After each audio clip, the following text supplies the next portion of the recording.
Hey guys, so I hope you're doing well, and today we're going to be unboxing this Helix Maglock filter system from PolarPro. One of the things that I constantly was debating on is to spend money on the variable ND filters. Do I need them? It's all about how often you are shooting outside.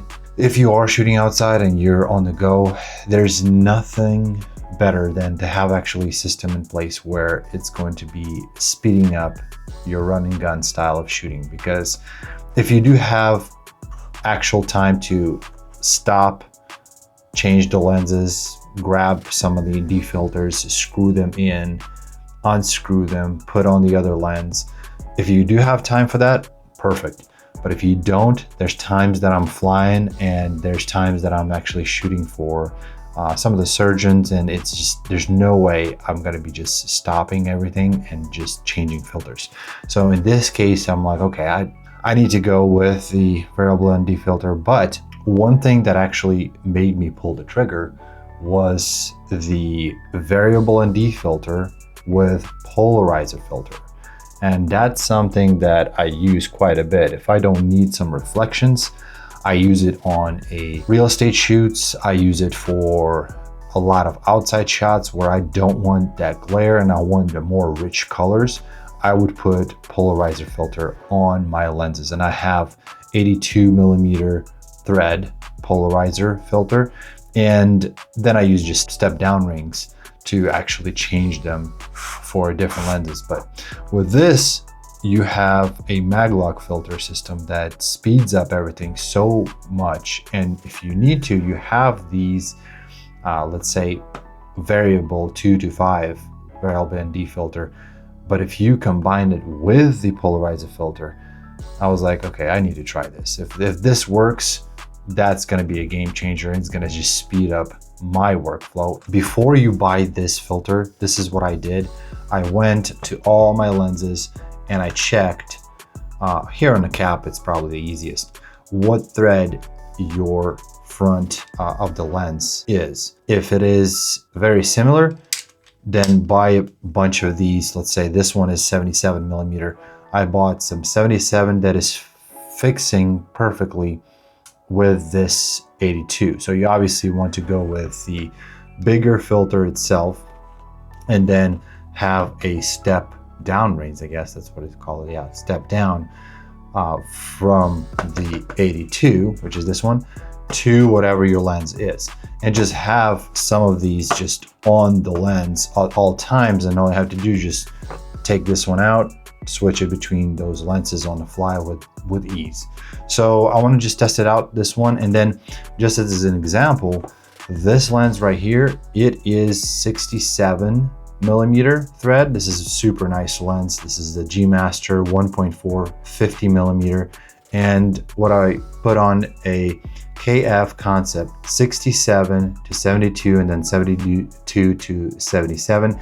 You probably can find some of these filter rings that are just one ring from 67 to 77. Make sure just to do the research of all the lenses that you guys have. But before you buy these, just make sure that they all fit perfectly on your set of lenses that you use quite often. So let's go ahead and unbox these and we'll just see how it all works.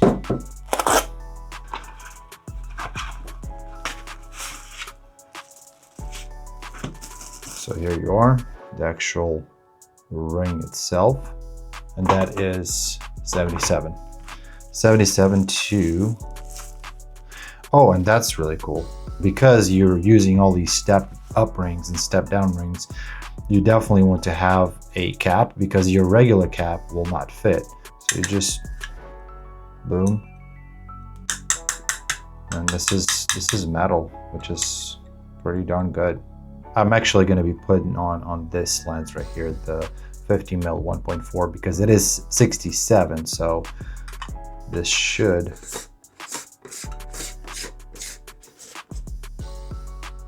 there we go. One thing, keep in mind, do not tighten these small rings, because there's times they would like you tighten them and you will not be able to take it off. So be very careful with these. Let me see. Yeah, you can feel the magnets, which is really cool. I mean, it does gives you kind of like this weird wide section here, but I don't think that's a big deal, especially if you're going to be like switching between them on the fly.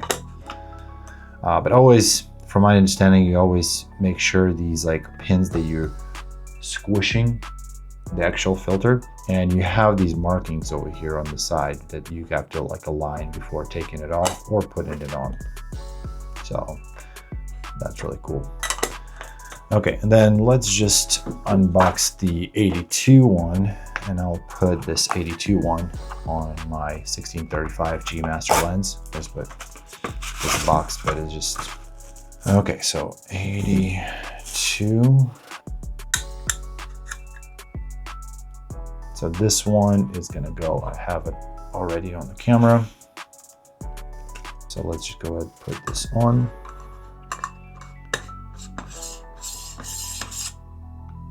Okay. And it would not go anywhere until you actually squeeze these two, which is really cool. Let's do 77.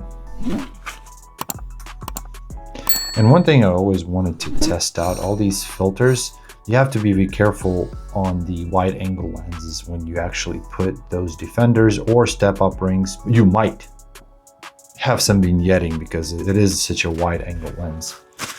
Okay, so now all the lenses, and keep in mind, this is one that everybody was just whining about, that it has just too many of rotating functions for this particular filter.